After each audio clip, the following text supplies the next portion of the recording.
पे zero taxes on stock market income. How, चलिए दिखाता हूँ। तो स्टॉक मार्केट के केस में आपके ऊपर दो तरह के टैक्सेस लगते हैं। पहला होता है शॉर्ट टर्म कैपिटल गेन, जो कि तब लगता है जो अपनी होल्डिंग्स को आप एक साल से पहले सेल करते हो, और इस केस में आपको 15% का टैक्स देना पड़ता है। और दूसरा होता है long term capital gain tax, जो कि आपको तब देना पड़ता है जब अपनी होल्डिंग्स को आप एक साल से ज्यादा रख के उन्हें सेल करते हो, और इस केस में आपका प्रॉफिट 1 लाख से ऊपर निकलता है, और 1 लाख से ऊपर जो प्रॉफिट होगा उसी पे आपको 10% का टैक्स देना पड़ेगा। और इसी long term capital gain tax को आप इस टेक्निक के थ्रू जीरो कर सकते हो। नाउ लेट्स सपोज आपकी इन्वेस्टमेंट वैल्यू है 10 लाख रुपए की और टाइम होराइजन है 2 साल का।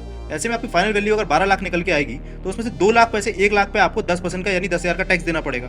अब अगर आप एक टेक्निक अपनाओ जहां पर आप 10 लाख में से 1 साल बाद जब वो 11 लाख हो तो उसके 1 लाख के प्रॉफिट को बुक कर लो, ऐसे में आपको उस पर जीरो टैक्स देना पड़ेगा। और उस फिर 11 लाख रुपए को सेम फंड में री इन्वेस्ट कर दो अगले ही दिन, और फिर 1 साल बाद जब वो 12 लाख हो जाए तो फिर से प्रॉफिट बुकिंग कर लो। नाउ इस केस में भी आपका प्रॉफिट 2 लाख का ही होगा, बट क्योंकि आपने प्रॉफिट बुक कर लिया था और फिर से उसको री इन्वेस्ट कर दिया था, तो आपकी इनिशियल कैपिटल 11 लाख मानी जाएगी, और ऐसे में आपको जीरो टैक्स देना पड़ेगा। So if you like this hack, please इस वीडियो को अपने दोस्तों के साथ शेयर करना और वीडियो को लाइक कर देना।